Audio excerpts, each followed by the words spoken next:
ఈయన ఇక్కడటువంటి మన పచ్చ బ్యాచ్ పచ్చ కుక్కలు మొత్తం వచ్చి ఇక్కడ మొత్తుకున్నాయి కదా, ఫ్రీ ఎట్లా చేసిరు అంతా చేసిరని. ఇక సేమ్ అదే బ్యాచ్ అక్కడ స్టార్ట్ అయింది. తల్లికి వందనం కింద సంవత్సరానికి ప్రతి బిడ్డకు 15,000 రూపాయలు ఇస్తారంట. ఆ ఇచ్చే బాధ్యత నాదే వచ్చే ఎన్నికల్లో గెలిస్తే. అంటే ఒక్కరుంటే 15,000 ఇస్తాడు, ఇద్దరుంటే 30,000 ఇస్తాడు. ఎప్పటికీ? ప్రతి సంవత్సరానికి. అదే ముగ్గురుంటే 90,000 ఇస్తారు. ప్రతి బిడ్డకి 15,000 ఇస్తా, ఇంట్లో ఎంతమంది ఉంటే అంతమందికి ఇస్తా, ఇచ్చే బాధ్యత నాది అన్నాడు. చూడు, ఏపీ అప్పుల పాలైందని మొత్తుకునే ఈ పచ్చ బ్యాచే పప్పు బెల్లాల్లో పంచి పెడదామంటుంది కూడా ఈ పచ్చ బ్యాచే. చూడండి ఏమంటున్నాడు ఆయన. మళ్ళా కరెంట్ పోయిందా?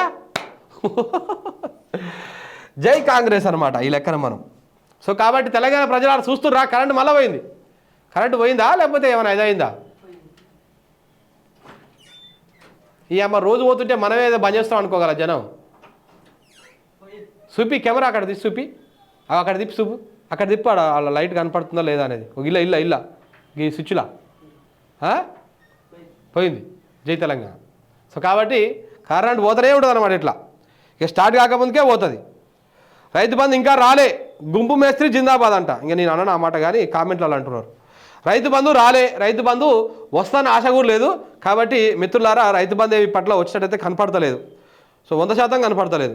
కాంగ్రెస్ పాలన అంతా సోషల్ మీడియా పాలన అంట. ఒక్కరు కూడా సక్క లేదు. రేవంత్ రెడ్డిని మొత్తం బిల్డప్లు జాగిలు పెట్టి లేపుతుంది తప్ప సోషల్ మీడియాలో అసలు గ్రౌండ్ స్థాయిలో ఏమీ లేదని చెప్పేసి అంటున్నాడు. ఇక పచ్చ బ్యాచ్ వస్తుంది మనకు కింద కానీ